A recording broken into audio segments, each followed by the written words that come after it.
In 1933, Fritz Zwicky calculated the mass of a galaxy cluster in the constellation Coma Berenices. The galaxies inside it were moving too fast. By his numbers, there had to be 400 times more mass than what was shining. He called the missing stuff dark matter. His colleagues assumed he was wrong. It took 40 years to find out they were the ones who were wrong. That's more or less what we've been doing with the universe. For most of human history, we pointed our instruments at the sky and cataloged everything that glows: stars, nebulae, galaxies, clusters. We measured their spectra, mapped their positions, estimated their masses. We built increasingly elaborate theories about how gravity organizes matter, how galaxies spin, how clusters hold together, and for a while it seemed like we were doing pretty well. The theory fit the observations. Everything was nicely consistent. Then a few nagging discrepancies appeared, small at first, then impossible to ignore. The numbers didn't add up. The things we could see, all of them combined, weren't enough to explain what we were actually observing. Something was missing. Something massive. Something invisible. This is the story of dark matter, and it begins, as the best stories do, with someone noticing something that wasn't supposed to be there. The year is 1933. Fritz Zwicky, a Swiss astronomer working at the California Institute of Technology, is studying the Coma cluster, a rich, dense collection of galaxies about 320 million light-years from Earth. The Coma cluster contains hundreds of galaxies packed into a region of space, roughly 20 million light-years across. Zwicky wants to understand the dynamics of the system, so he measures how fast the individual galaxies are moving. In principle, this is straightforward. The Doppler effect works on galaxies the same as it works on ambulances.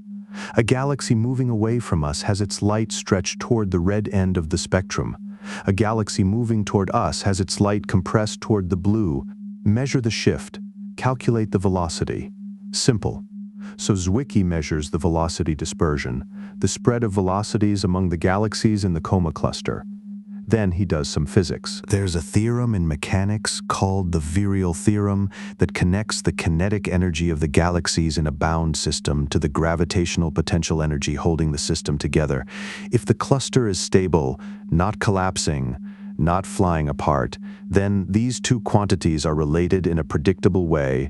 From the total mass of the cluster, you can predict how fast the galaxies should be moving on average. Or you can work backwards. From how fast the galaxies are moving, you can calculate how much mass must be holding them in. Zwicky did both calculations. He measured the luminosity of the galaxies and estimated their mass from the known relationship between stellar mass and light. He got one number. He measured the velocity dispersion and inferred what the gravitational mass must be. He got another number. The gravitational mass was about 400 times larger than the luminous mass. Not 10% more. Not twice as large. 400 times. If the cluster only contained what he could see, the galaxies would be moving far too fast to stay gravitationally bound. They would fly apart. But the cluster is clearly bound. It has been for billions of years. So either gravity works completely differently at cluster scales, or there is an enormous amount of unseen matter in the cluster. Zwicky called it Dunkelmaterie, dark matter. Nobody took it seriously. The results seemed outlandish. Zwicky himself was known to be prickly and combative, which did not help his cause. The problem was noted, filed away, and largely forgotten for the next 3 decades. Matters might have rested there if not for a young astronomer named Vera Rubin. In the 1960s, Rubin was working on the kinematics of galaxies. Specifically, she was interested in how spiral galaxies rotate. Her tools were precise spectrographs capable of measuring the Doppler shift of gas and stars at different distances from a galaxy's center. The measurement she was trying to make was well defined. As you move outward from the center of a galaxy, you expect the rotation velocity to eventually fall off. This is what happens in the solar system. Mercury moves at 47 kilometers per second, Jupiter at 13, and Neptune at just 5. The further you are from the central mass, the weaker the gravitational pull, the slower the orbital speed. This pattern, called Keplerian decline after Kepler's laws of planetary motion, is what every astrophysicist of the 1960s expected to see in the outer regions of spiral galaxies. Rubin didn't see it. Her rotation curves, the plots of orbital velocity versus distance from the galactic center, were flat. The gas at the outer edges of the galaxies was moving just as fast as the gas near the center, not slightly faster than expected, not marginally inconsistent, completely stubbornly flat. She checked her methods, she remeasured, she measured other galaxies. Galaxy after galaxy after galaxy, the rotation curves were flat. Her colleague Kent Ford was making independent measurements, getting the same result. Eventually, Rubin had measured dozens of spiral galaxies. Flat, flat, flat. The physical implication is stark. A flat rotation curve means the enclosed mass keeps growing as you move outward. For the velocity to stay constant, the amount of matter within any radius must scale proportionally with that radius. But in the outer regions of galaxies, there are virtually no stars. There's barely any gas. The visible matter is essentially absent, yet the rotation curves demand more and more mass as you go further out. Invisible mass, a vast spherical halo of it surrounding the galaxy, extending far beyond the visible disk. Rubin published her results in the early 1970s. At first, the response was skepticism. Then other groups confirmed the same phenomenon. By the end of the decade, flat rotation curves were established fact. The scientific community accepted that most of the mass in individual galaxies is invisible. Vera Rubin hadn't discovered something new. She had confirmed and made undeniable something that Fritz Zwicky had noticed 40 years earlier in a different context. Dark matter wasn't a quirk of one anomalous cluster. It was everywhere. Let's pause for a moment and appreciate the intellectual situation this creates. By the late 1970s, astronomers had concluded that roughly 90% of the mass in a typical galaxy is invisible, not dim, not gas that's hard to detect. Invisible in the sense of it produces no electromagnetic radiation of any kind, absorbs no electromagnetic radiation of any kind, and interacts with light not at all. The only way it reveals itself is through gravity. What could it be?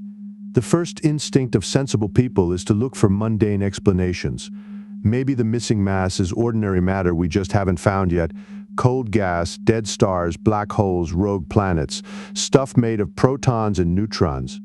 Just dark, because it happens not to be emitting light. Astronomers tested this. There's a clever technique called gravitational microlensing.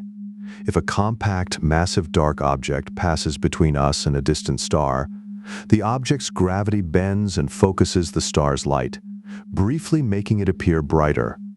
The brightening follows a characteristic pattern, symmetric in time, the same in all colors of light.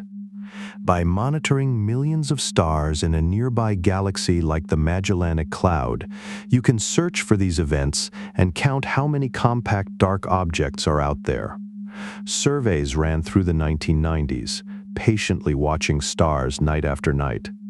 Microlensing events were detected, but only a fraction of what would be needed to explain galactic rotation curves. Compact dark objects, sometimes called MACOs, massive astrophysical compact halo objects, do exist, but they are a minor contributor to the missing mass.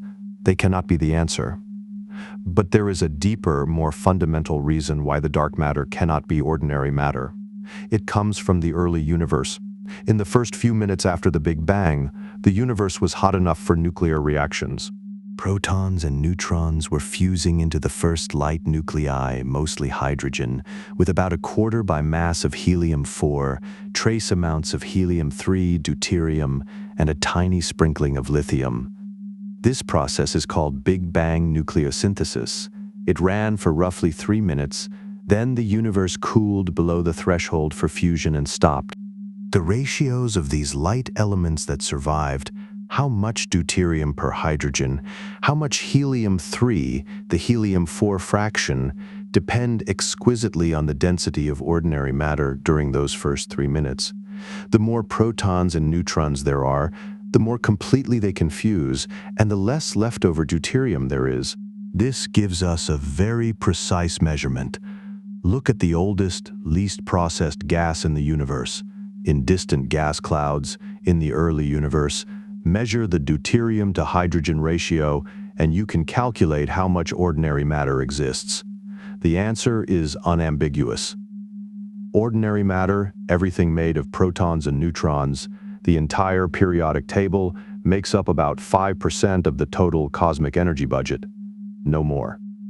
If there were more ordinary matter, the deuterium would be depleted more than we observe. The numbers pin it down precisely. Dark matter cannot be made of protons and neutrons. It cannot be in the periodic table. It is something that was not present in significant quantities during Big Bang nucleosynthesis. It is something fundamentally new.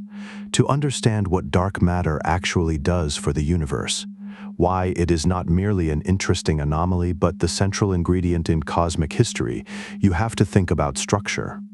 The universe, about 380,000 years after the Big Bang, underwent a transition. Before this moment, the cosmos was a hot, dense plasma. Protons, electrons, and photons were all tightly coupled together, behaving as a single fluid. In this state, whenever matter tried to gravitationally collapse into a denser region, the radiation pressure from the photons would push back, scattering the matter apart. The universe was opaque and, for ordinary matter, structureless. At 380,000 years, the universe had cooled enough for protons and electrons to combine into neutral hydrogen atoms. The photons decoupled. The universe became transparent. Those photons have been traveling freely ever since, and we can detect them today as the cosmic microwave background, the faint, nearly uniform glow of microwave radiation that fills the sky in every direction. The cosmic microwave background is nearly uniform, but not perfectly so. There are tiny fluctuations in temperature, of order 1 part in 100,000, corresponding to slight density variations in the primordial plasma. Where the plasma was slightly denser, it was slightly hotter. These are the seeds of all future structure. Here is the problem. These tiny fluctuations at the moment of decoupling are in ordinary matter that has just spent 380,000 years unable to collapse. Gravity had not been able to work on the baryons. The seeds are incredibly small, and gravity is weak. 13 billion years is a long time, but it is not long enough for the structures we observe today.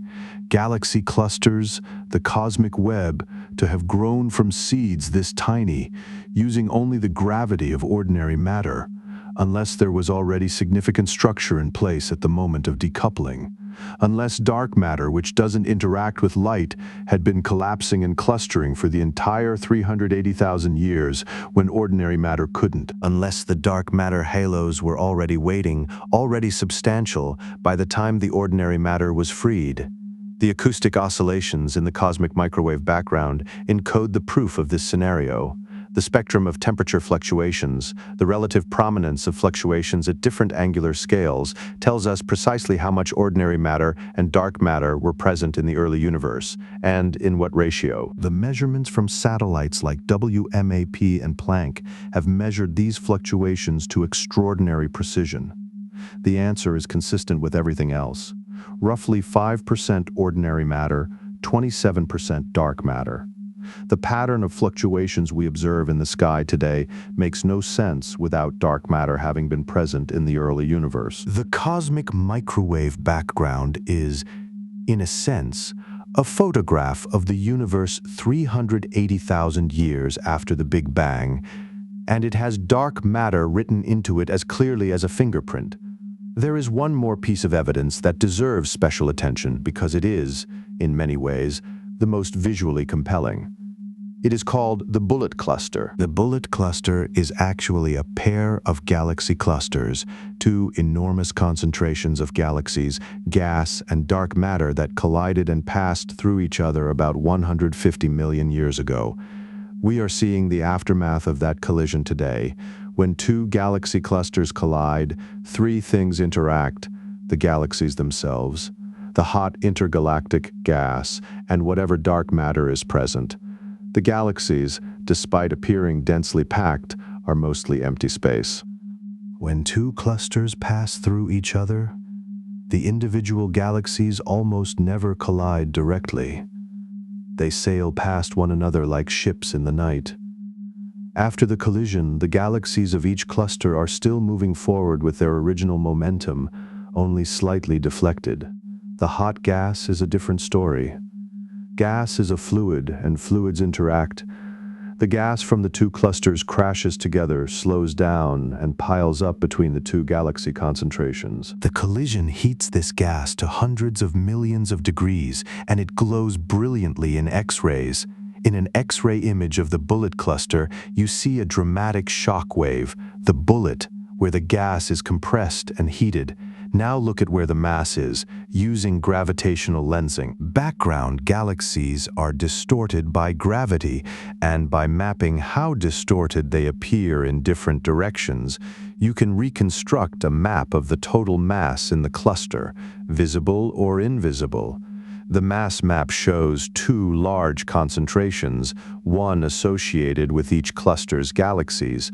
The gas, which should contain most of the ordinary matter, is between them. In other words, the gas, where most of the ordinary baryonic matter ended up, is not where most of the mass is. The mass is with the galaxies which passed through each other without interaction.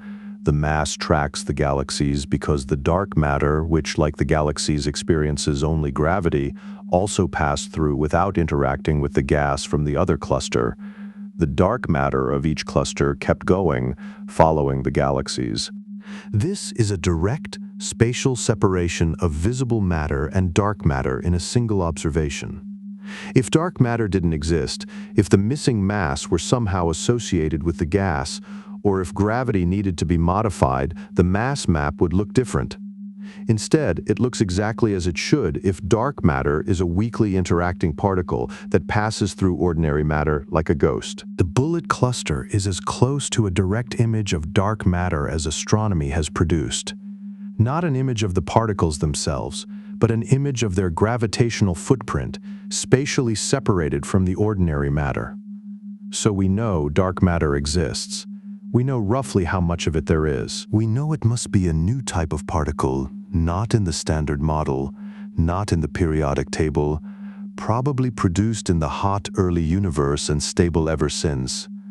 We know it's cold, meaning it was moving slowly relative to the speed of light when the universe's structure was forming, which gives it the clustering properties needed to build the observed cosmic web.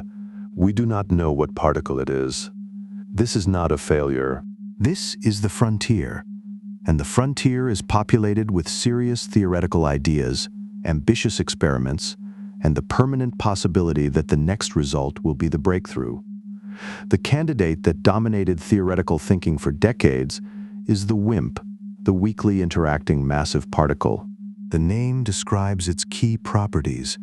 It interacts via the weak nuclear force, the same force responsible for radioactive beta decay, and it has a mass in the range of tens to thousands of times the proton mass. What made WIMPs compelling was not just that they fit the astronomical constraints, it was a remarkable coincidence. In the Standard Model's supersymmetric extensions, theories developed in the 1970s and 1980s to solve entirely separate problems in fundamental physics, there naturally appears a lightest stable supersymmetric particle. This particle would have exactly the properties of a WIMP. It interacts weakly, it has the right mass range, and when you calculate how many of them would have been produced in the early universe and survived to today, you get exactly the right density to match the observed dark matter abundance. This was the WIMP miracle. A particle theorists wanted for independent reasons turned out to also be the perfect dark matter candidate. For a generation of physicists, this felt like it was pointing at something real. The LHC would discover supersymmetry. Dark matter would be found in underground detectors. Everything would fit together neatly. It hasn't quite worked out that way. The LHC has been running for over a decade. Supersymmetric particles were expected to appear at energies the LHC could access. They haven't appeared. Underground direct detection experiments have become vastly more sensitive. They haven't found WIMP2s, the simplest, most natural versions of the WIMP hypothesis. The ones that seemed like the obvious prediction back in 2000 are largely excluded. This doesn't mean WIMPs are dead. They could exist with masses and interaction strengths outside the most natural range. But the era of WIMPs are probably at the LHC energy scale is over. We're searching in harder territory now. A completely different candidate is the axion. The axion was proposed in 1977 by Roberto Peccei and Helen Quinn, and named by Frank Wilczek and Steven Weinberg. Its motivation had nothing to do with dark matter. It was invented to solve a puzzle in quantum chromodynamics, the theory of the strong nuclear force, called the strong CP problem. Without going into the technical details, the problem is this.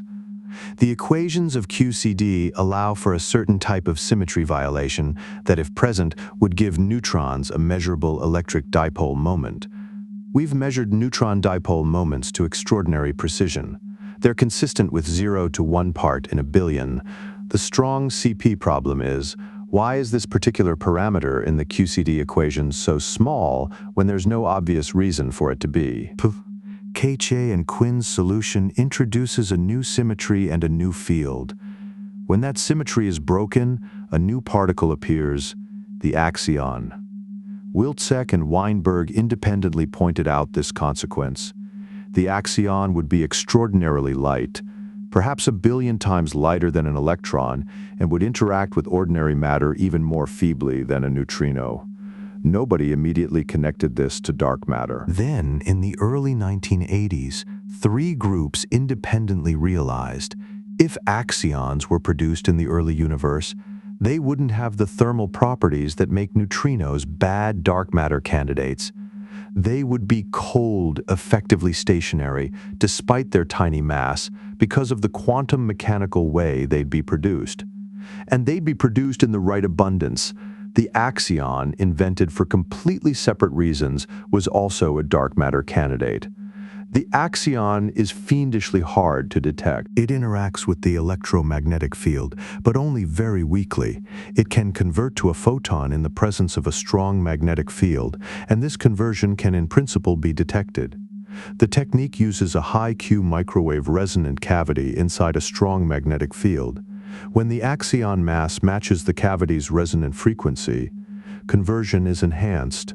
You tune the cavity and listen for a faint, narrow-band signal. The experiments that use this technique, experiments like ADMX and Haystack, are extraordinary instruments operating at millikelvin temperatures using quantum-limited amplifiers, scanning slowly through frequency space.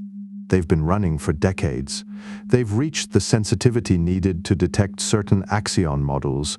They haven't found anything yet, but they're systematically narrowing down the allowed parameter space, and they have much more parameter space still to scan. The axion and the WIMP represent 2 very different visions of what dark matter might be. The WIMP is heavy and weakly interacting.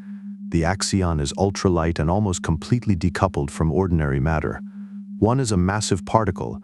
The other is a quantum field that barely exists as discrete particles at all. Both are motivated by independent theoretical needs. Both are being searched for with serious instruments. Both have not yet been found. The search for dark matter through indirect astrophysical signals is its own rich chapter. The logic is, in most dark matter models, dark matter particles can annihilate when 2 of them meet.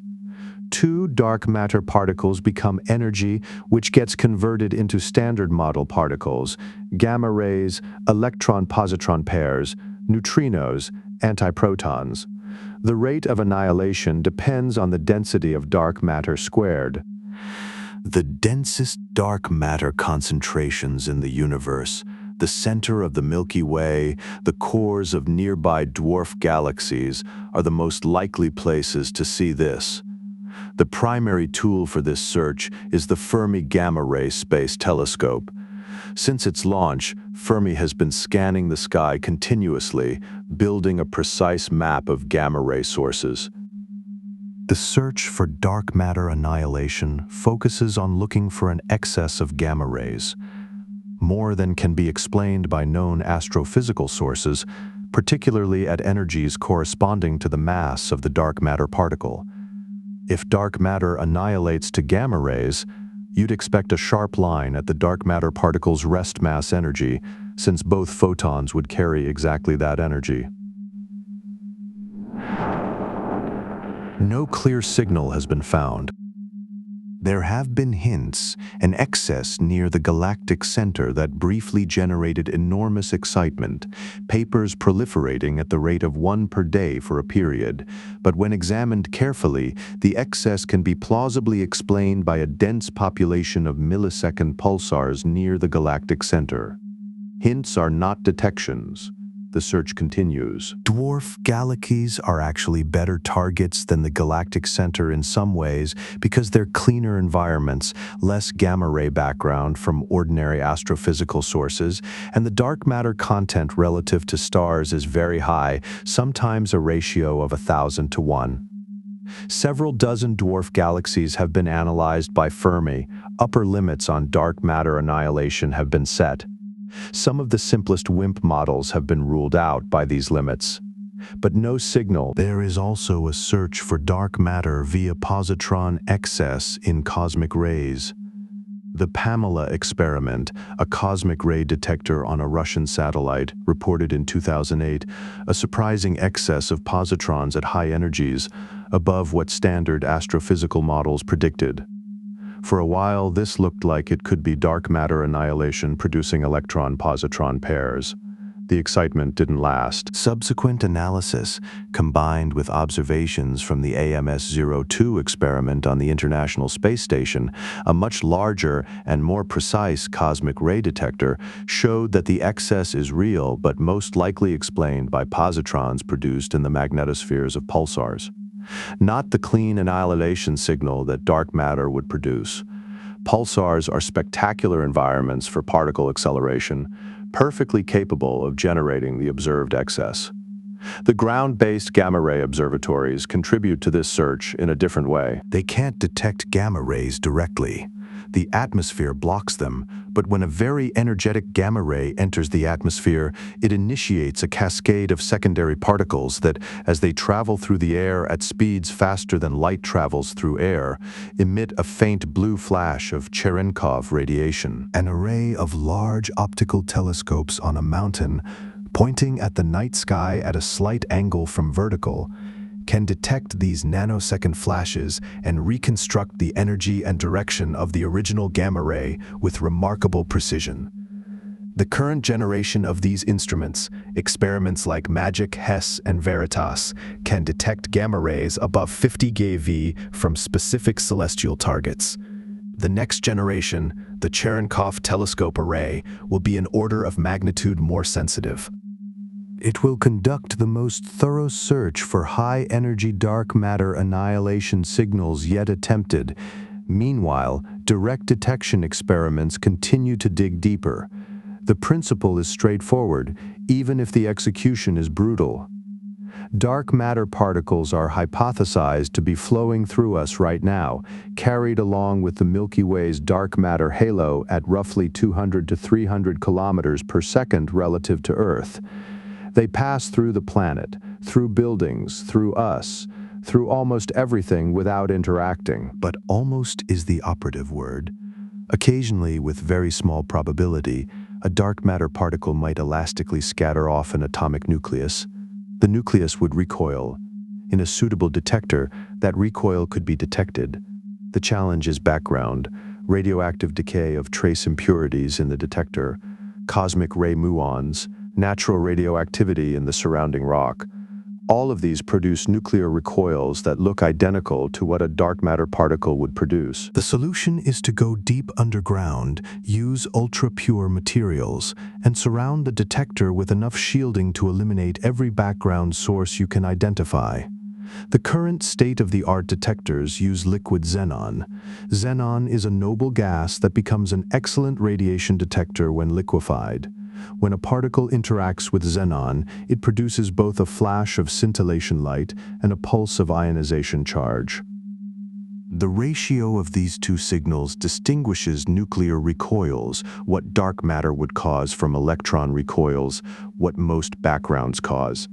This discrimination, combined with deep underground sighting and extreme purification, allows experiments to search for dark matter interactions at rates of less than 1 event per ton of detector per year. The X-Xenon 1T experiment at Gran Sasso in Italy, the Luke Zeppelin experiment in the Homestake mine in South Dakota, and the Panda X experiment in the China Jingping Underground Laboratory have collectively reached sensitivities that would have seemed impossible 2 decades ago. They're probing cross-sections more than 1 billion times weaker than ordinary electromagnetic interactions. And they've found nothing.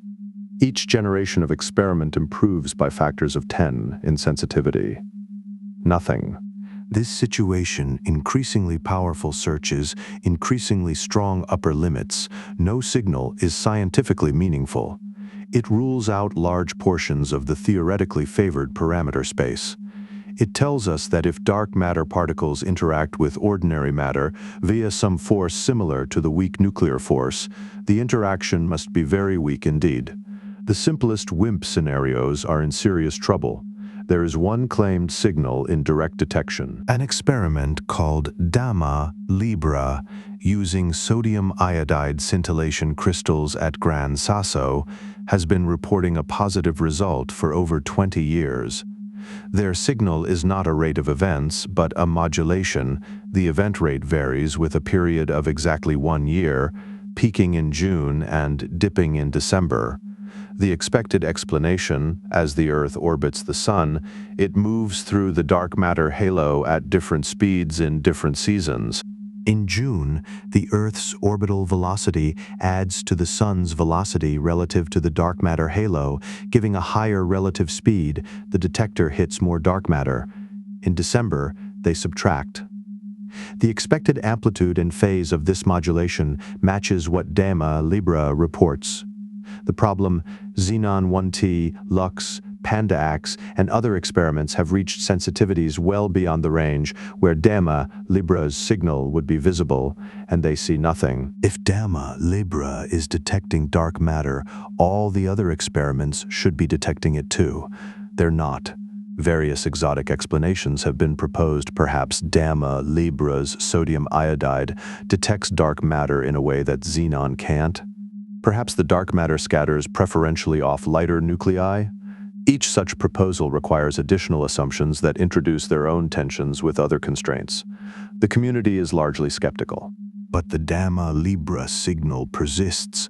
The sodium iodide crystals remain proprietary and not shared with independent groups, and the mystery within the mystery endures. Now let's step back from the instruments and return to the universe at large, because there is one more class of evidence for dark matter that is arguably the most important of all: the formation of cosmic structure. The universe today is organized. Galaxies, clusters, superclusters, the cosmic web. Where did this structure come from, and why does it look the way it does? Computer simulations are the theoretical tool for answering this question.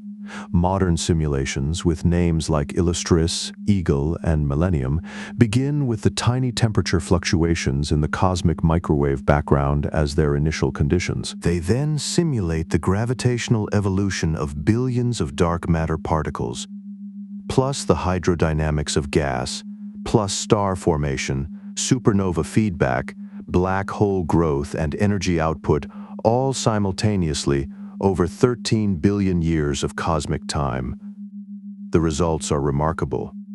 Starting from an almost perfectly smooth early universe, You get a simulated present-day universe that looks like the one we actually live in. Galaxy clusters at the intersections of filaments, empty voids in between, a spectrum of galaxy sizes and shapes that matches what we observe.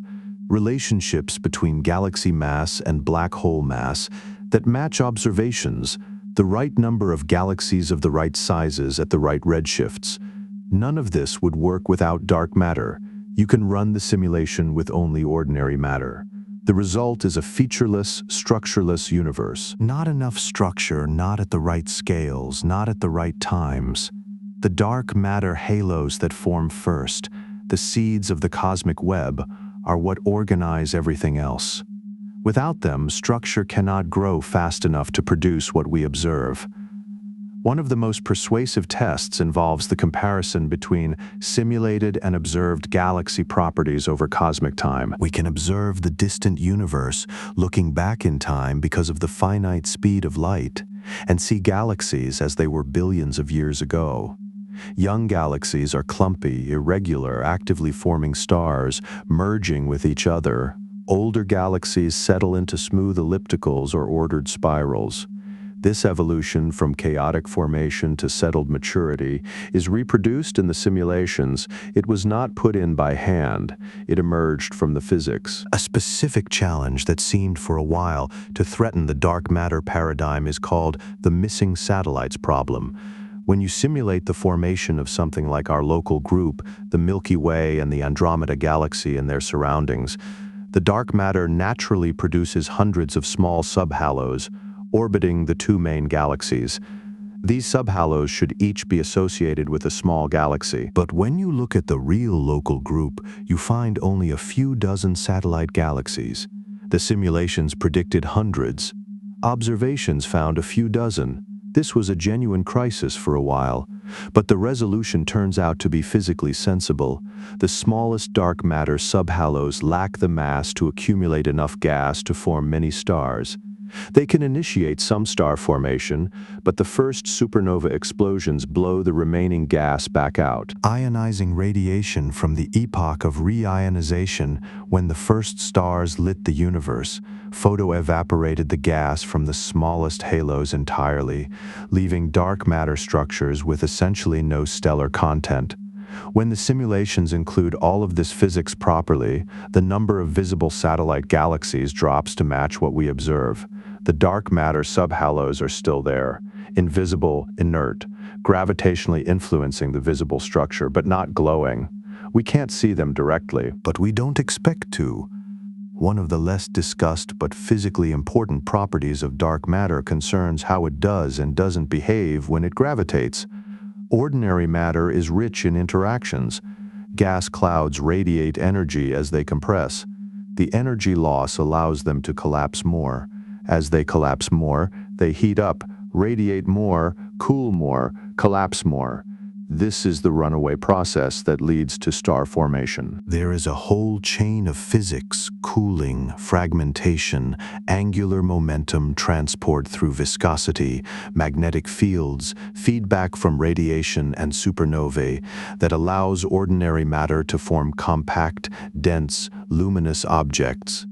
Dark matter does none of this.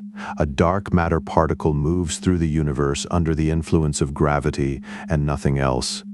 It doesn't radiate. It doesn't scatter off other dark matter particles in any significant way.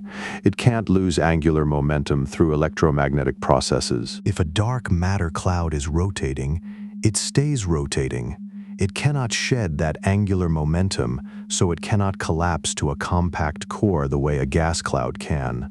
This is why the galaxy we live in has the structure it does. The visible Milky Way, the disk of stars and gas, the central bulge, is embedded in a dark matter halo that is roughly spherical, slowly rotating 100,000 to 300,000 light-years in radius.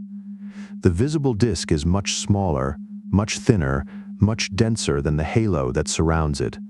The ordinary matter cooled, shed angular momentum through gas dynamics, and settled into the disk. The dark matter couldn't, so it stayed in a diffuse, extended halo.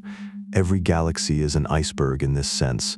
What you see is the dense, luminous tip, and the vast majority of the mass is the dark halo underneath, invisible but governing the motions of everything we can observe. Can you make a black hole out of dark matter? In principle, yes. If you could concentrate enough dark matter in a small enough region, it would collapse to a black hole. But in practice, you'd need to force it in from outside. Dark matter won't fall to a compact center on its own because it can't cool. If you put a black hole in the middle of a dark matter cloud, the cloud's particles will feel the black hole's gravity and orbit faster. But they can't spiral in. They'd need to lose angular momentum, and dark matter has no mechanism for that. Ordinary matter, by contrast, forms an accretion disk, loses angular momentum through viscous stresses in the gas, and flows inward. Black holes in galaxies grow primarily by eating ordinary matter, not dark matter. This brings us to a reasonable question. What would the universe look like without dark matter? Imagine the same initial conditions, the same tiny temperature fluctuations in the early universe, but with only ordinary matter and dark energy. What would happen? In the first 380,000 years, nothing very different. The ordinary matter can't collapse anyway because of radiation pressure. But when decoupling happens, there are no dark matter halos already formed, waiting for the baryons. The baryons start from scratch, with their tiny density fluctuations, and have to grow structure entirely on their own. The problem is timescale. Gravitational collapse from such small initial seeds, with only ordinary matter, takes too long. You don't get galaxies quickly enough. The galaxies you do get form too late, are too small, are distributed differently than observed. The statistics of galaxy clustering, how many pairs of galaxies are separated by various distances, don't match. The angular power spectrum of the cosmic microwave background doesn't match. There is a competing theory that attempts to explain galactic rotation curves without dark matter, modified Newtonian dynamics, or MOND, proposed by Mordechai Milgrom in 1983. The idea is that below a certain acceleration scale, gravity behaves differently, stronger than Newton would predict. For stars at the outer edges of galaxies, where accelerations are very low, this modified gravity produces flat rotation curves without needing dark matter. MOND has had some genuine successes. It predicted a relationship between the baryonic mass of a galaxy and the asymptotic rotation speed, the so-called baryonic Tully-Fisher relation. That is indeed observed, and dark matter models struggled with it for years. It works remarkably well at predicting rotation curves of individual galaxies given only their observed matter distribution. But MOND fails at larger scales. It cannot explain galaxy clusters without additional dark matter. It doesn't correctly predict the large-scale structure of the universe. It fails at the bullet cluster. The spatial separation of mass and ordinary matter is simply not something modified gravity can explain.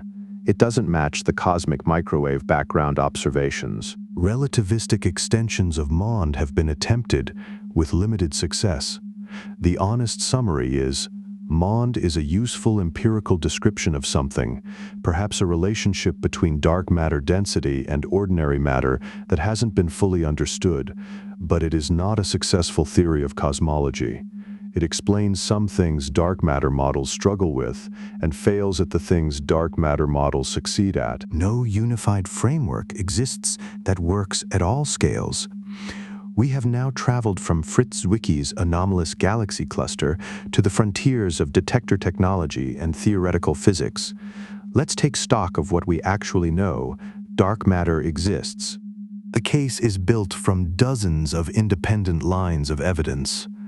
Galactic rotation curves, gravitational lensing, the bullet cluster, the cosmic microwave background power spectrum, Big Bang nucleosynthesis constraints, large-scale structure, galaxy cluster dynamics, the formation and evolution of galaxies in computer simulations. These are not the same measurement made in different ways. They are physically independent observations made with entirely different instruments and methods, each pointing to the same conclusion. The total amount of dark matter is well constrained. It contributes 27% of the universe's total energy budget, about 5 times more than ordinary matter. This number is not a rough estimate. It's been measured independently from at least 4 different observations, and they all agree to within a few percent. Dark matter is not ordinary matter. It's not protons, neutrons, dead stars, or black holes. Big Bang nucleosynthesis and the CMB both independently limit ordinary matter to about 5%, leaving no room for ordinary dark matter to explain the 27% dark component. Dark matter is cold. It was moving slowly when cosmic structure formed. Hot dark matter like neutrinos would smear out small-scale structures, leaving a universe smoother than what we observe on small scales. The detailed pattern of galaxy clustering tells us the dark matter was cold. Dark matter interacts via gravity. Beyond that, if it has other interactions, they are extremely weak. Direct detection experiments have set very tight limits on its interaction with ordinary atomic nuclei. Indirect detection experiments have set limits on its annihilation rate. Collider experiments have set limits on its production in particle collisions. All of these limits have gotten tighter over time, and all of them say the same thing. Dark matter barely talks to ordinary matter. We have not identified what dark matter is at a fundamental level, not a specific particle or field with known properties. The WIMP hypothesis, once the dominant paradigm, is under pressure from non-detection at the LHC and in underground experiments. Actions remain viable and are being actively searched for. There are other, less well-developed candidates. The theoretical landscape is wide, and the experimental searches have not yet narrowed it to a single answer. There is a strange emotional quality to working on dark matter or following the work from the outside. Consider what it means. When astronomers say that 27% of the universe is dark matter, they are saying that roughly 5/6 of all the matter in existence has never been touched, tasted, seen, smelled, or built with. Every star ever formed, every planet, every ocean, every molecule of every living thing, all of that accounts for 1 part in 6 of the matter in the universe. The rest is an invisible scaffolding, permeating everything, holding everything together, governing the motion of every galaxy, but leaving no visible trace in the world of electromagnetic radiation. The dark matter passing through this room right now, there are hundreds of tons of it in every cubic kilometer, exerts a gravitational pull on every atom here. That pull is completely negligible at this scale. But aggregated over 1 billion stars in a galaxy, spread over hundreds of thousands of light years, and it is the dominant force shaping the galaxy's structure and motion. The reason we can be confident dark matter exists, despite never having detected it directly, is that gravity doesn't lie. Gravity is not a subtle effect. If something has mass and is present in large quantities, its gravitational influence is measurable. We measure it everywhere we look in systems ranging from single galaxies to the largest structures in the observable universe. We see evidence of mass that isn't there. Mass that is present gravitationally, but absent electromagnetically. The same ratio, roughly 5 parts dark to 1 part bright, appears again and again independently from the smallest to the largest scales. The universe is not being stingy with the evidence. It's telling us clearly that most of its matter is invisible. The challenge is not convincing ourselves that dark matter is real. The challenge is finding a single particle of it in a laboratory and learning what it actually is. When that happens, if that happens in any of our lifetimes, it will be one of the most significant moments in the history of science. Not because it will confirm what we already believe to be true, but because it will open the next question: what else are we missing? If the universe hid 27% of its matter from us for the better part of a century, what else is out there in some different form, interacting in some different way, waiting for the right instrument to reveal it? The river is deep.